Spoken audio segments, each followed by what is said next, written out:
I used to think my life was good, stable, predictable, married for 12 years, with a son who brought joy to my every day. My husband and I were partners in the practical sense, mortgages, groceries, PDA meetings, but somewhere along the way, the romance had dried up. We didn't fight. That would have at least meant passion. Instead, we coexisted in a comfortable silence, each of us slowly disappearing behind our routines. Every morning, he left for work with a distracted kiss on the cheek. Every evening, he scrolled through his phone as I made dinner. The man I once laughed with for hours now barely looked at me for 5 minutes. I wasn't angry, just fading.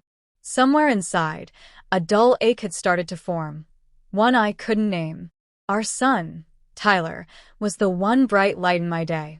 Smart, sweet, full of questions about the world. He'd just started 6th grade and seemed particularly excited about one teacher, Mr. Lane. He kept talking about how fun his classes were, how he made learning cool. I smiled, amused, assuming it was just a phase.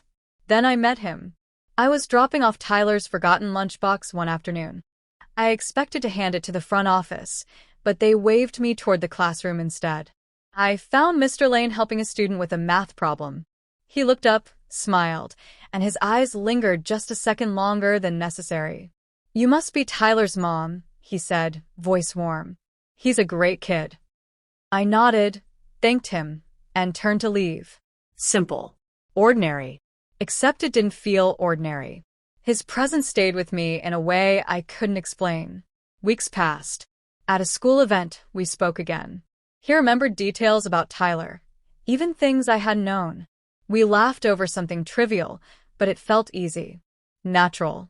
I noticed how he made everyone feel special when he spoke to them, but when he spoke to me, it felt different, personal. And I noticed how my pulse quickened afterward, how I'd think about our exchange later, replaying it like a favorite song. I told myself it was harmless. I was a married woman. He was my son's teacher. That line was bright, unmissable. But the truth is, I had started to look forward to seeing him.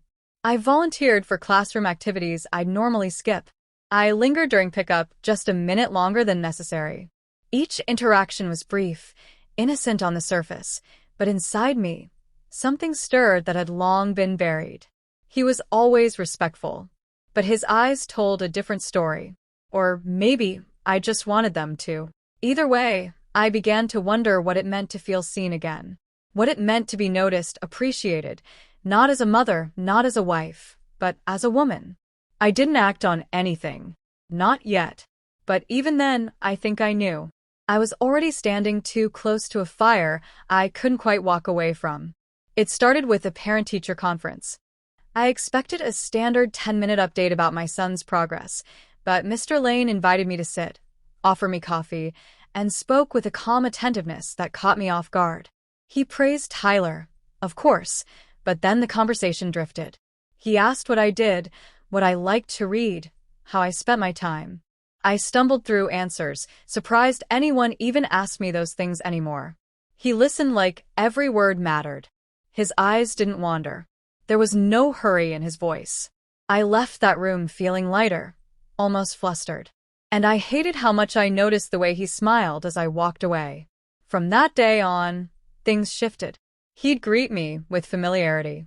Sometimes it was a small compliment, a new haircut, a nice blouse. It was always subtle. But I noticed. I noticed everything. I started paying more attention to how I looked before I left the house, catching myself checking my reflection before pickup.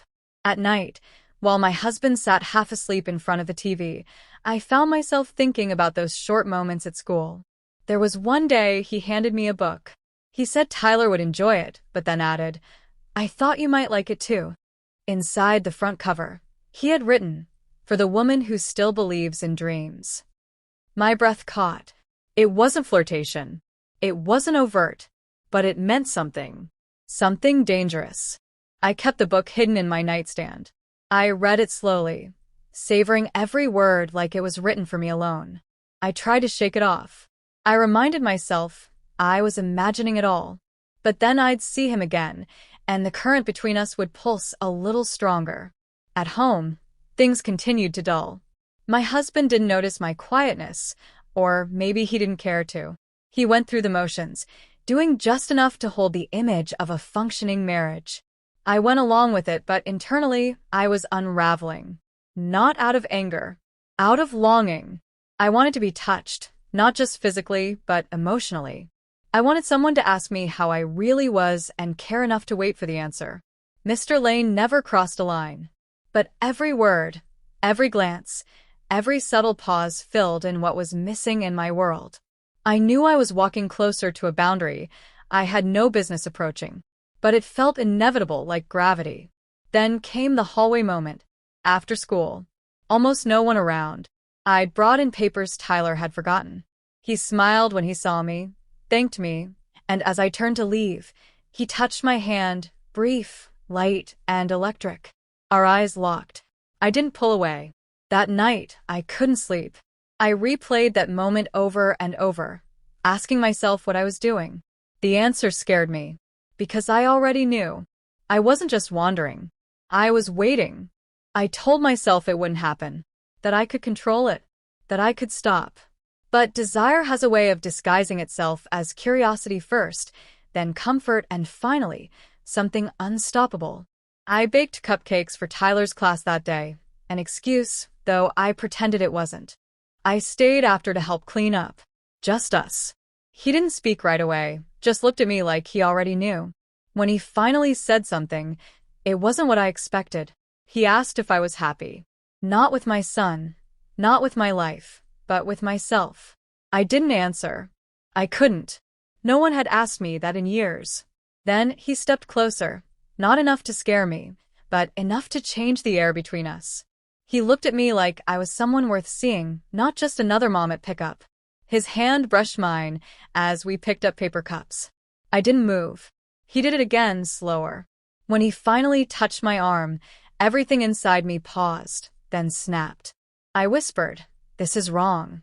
And he said, "Then why does it feel like the only thing right?" There was no planning, no hesitation left. His lips met mine like he'd been waiting just as long. It wasn't rushed. It was desperate in its stillness. Every moment was deliberate, heavy with everything we hadn't said before. The classroom around us disappeared. For the first time in years, I felt something that wasn't duty or routine. I felt wanted. I didn't recognize myself. I wasn't the type to cheat. I had judged people who did. But when he touched me, I didn't think of consequences. I thought of how empty I'd been, how starved I was for connection. For someone to reach for me like I was something worth losing control over. I didn't sleep with him.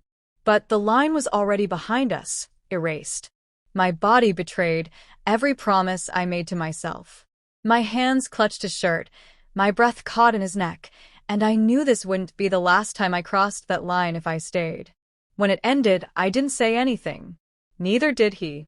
I left quickly, heart pounding, guilt already building like a storm I couldn't outrun. At home, I sat across from my husband at dinner listening to him talk about work, nodding, pretending. I could still taste Mr. Lane on my lips. I felt filthy. I felt alive. I felt both at once. Later that night, I lay in bed next to a man who didn't notice I hadn't spoken a full sentence in hours. I stared at the ceiling, heart still racing. The weight of what I'd done hadn't fully landed yet. But I knew I had changed. I had done something that couldn't be undone. And worse, a part of me didn't regret it. I avoided him after that day. I stopped volunteering, made excuses to miss school events, even changed Tyler's pickup routine. I told myself it was over. One mistake. A moment of weakness. But the truth was harder. I wasn't running from him. I was running from myself. He messaged me once. Just one line. "You felt it too." I didn't respond, but I didn't delete it either. I read it again and again, like a secret I didn't want to let go of. My heart ached each time, torn between guilt and longing. At home, my husband started noticing small things. Not the truth, but the distance. He asked if I was okay. I said I was tired. He believed me. That hurt more than suspicion would have. He didn't press. He never did. We were two people living side by side, each too polite to admit we were fading. I watched him some nights. Really looked at him. He wasn't cruel. He wasn't a bad man. He provided, he showed up. But we didn't see each other anymore. Somewhere between bills and schedules, we had stopped being us. And I had stopped being me. I thought about confessing, laying it bare. One moment, full truth. But what would I say? That I kissed another man? That I let myself fall for someone because I was starving for attention? That I was selfish? It wouldn't fix anything. It would just destroy what was left.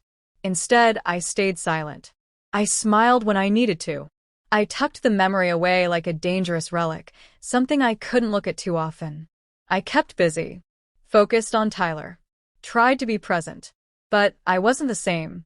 Some nights, I'd catch myself wondering, what if? What if I had followed that spark? What if I had let it burn? Could I have started over with someone who made me feel alive again? Or would I have just chased a dream and lost everything? The reality is, I'll never know. Because I stayed. I chose safety over fire. I chose my son's stability, my husband's trust, the image we'd spent years building. But inside me, something shifted. A door opened that I'll never fully close again. I didn't cheat with my body. Not completely. But in my heart, I left. I left the day I stopped being invisible to someone. The day someone looked at me and saw more than a title. And no matter how much I try to bury that, it lingers. He was just my son's teacher. Until he wasn't. Until he became the one who reminded me what it felt like to be seen. I don't know what that makes me. A bad wife? A woman who got too close to the edge? Or just human? All I know is I walk through each day pretending I didn't feel what I felt. Pretending I didn't want more. But deep down, I do. And I don't think I'll ever forget what it felt like to be wanted again, even if it was never meant to last.